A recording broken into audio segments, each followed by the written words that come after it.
Welcome. Today we're going to discuss the technique Fatal Deviation and some of the more important principles, concepts, rules, theories, and strategies of the technique. So let's start out like we normally do and talk about the strategy, because the strategy is pretty simple. The idea is that we're going to be overwhelming our opponent so that they don't have any time to react or respond to what we're doing.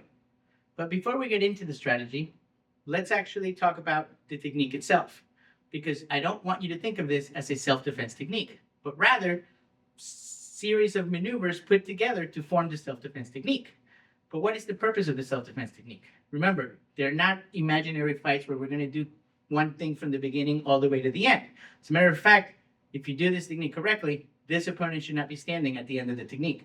So the better way to think about this technique is that it's just an idea or tools used to teach us the rules, concepts, and principles. And a lot of the times we show you the long version. That's to show you all the different options. So now that we understand why we have the technique, let's actually get into it and see what I'm talking about. And let's start from a second person perspective, what they're doing. In the ideal phase, they're doing a right-left straight punch combination coming towards our face.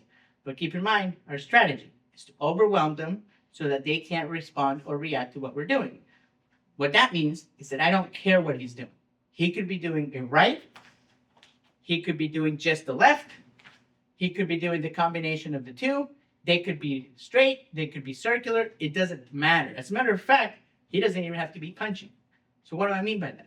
Well, if he got into our critical zone and let's say consideration, environment, I have a closed environment, I don't want to be boxed in. I might have to go into the offense without doing any defense. But we'll get into that as we show some of these examples, because that's going to bring in the concept of turning a defense into an offense by expanding the circle. So if we take a look at, let's say, the right hand. The right hand comes in. Do I have to wait for the left to be able to do fatal deviation? Well, no. Again, I turned this defense into an offense by expanding the circle, and I can go right into the technique. Well, let's remember the rule. We're on this side, and I have to cross the center line to get to this side. So we have to use it. So in this case, by expanding that circle, we're now adding that rake to be able to obey that rule.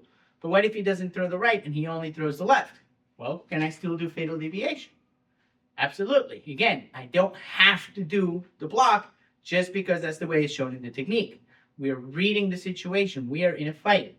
And again, just to talk about it one more time, if he starts to approach me in that critical distance and I feel like I need to move in, well, that's when I'm going to be moving in to employ our strategy. Overwhelm them so that they can't respond to what we're doing. So now that we talked about the first series of maneuvers, let's move on to the second series of maneuvers. That would be the follow-up maneuvers after here. The idea here is that we're going to be doing gaseous motion. But by us doing it, it's not actually us doing it, but rather forcing the opponent to do it. So what do I mean by that? Well, we're going to be making them move in 3 different directions simultaneously. In this case, turning their head to their left, turning their legs to the right, and pushing their body backwards. So how do we do that? Well, this is going to be done through directional harmony, or another way to think about it, continuous motion filling in dead space. So what I don't want, again, if you think about the strategy, is to strike my opponent, let him compensate, or do whatever he wants to do to react and respond. The idea is to constantly be hitting him so that his brain doesn't have time to react or respond to what we're doing. So that means that we can't create gaps or waste time. We have to be as economical as possible, hence the principle of economy of motion. So we're going to be contouring and then moving them to the distance that we want so that we're able to effectively do our strikes. So in this case, moving them to where we want them to be. So now let's continue to the next series of maneuvers. These are basically, again, showing us another option. And in this case, the opposite. So rather than moving their head to the left and their leg to the right, we're going to flip it. We're going to move their head to the right and their leg to the left. But remember, we wanted to do 3 directions. So now we continue to move their body backwards. So the interesting thing to notice is at the beginning, we started with the body, then the head, then the leg, and now we flipped it. We went head, then the leg, then the body. But this leads us into the last series, or the final maneuver.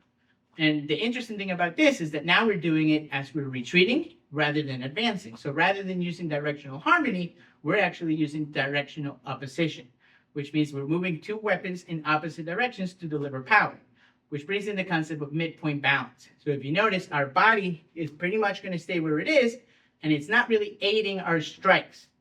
But we're going to go back to doing how we did this the first series of movement. We're moving their leg to the right and their head to the left. So the interesting thing to notice is our focal point. I don't want to walk away as I'm delivering the knee, but rather using that midpoint balance, I want to hit with the opposition as I do the strike, and then let that continuity of motion get me into that stance.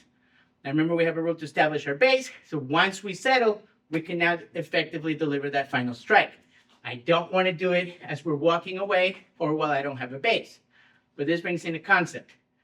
Hardness of weapon to hardness of target. We're hitting to the organ. So we don't need to use our whole mass to effectively strike the eye.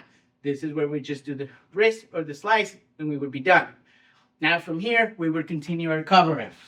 And if you notice, unlike a lot of our techniques, we're no longer left in the middle of a fight. We have already exited and we've left. And like I mentioned earlier, this guy should not be standing anymore.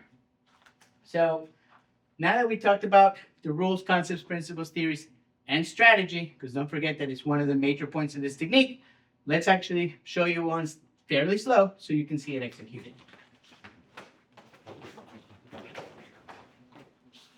Oh.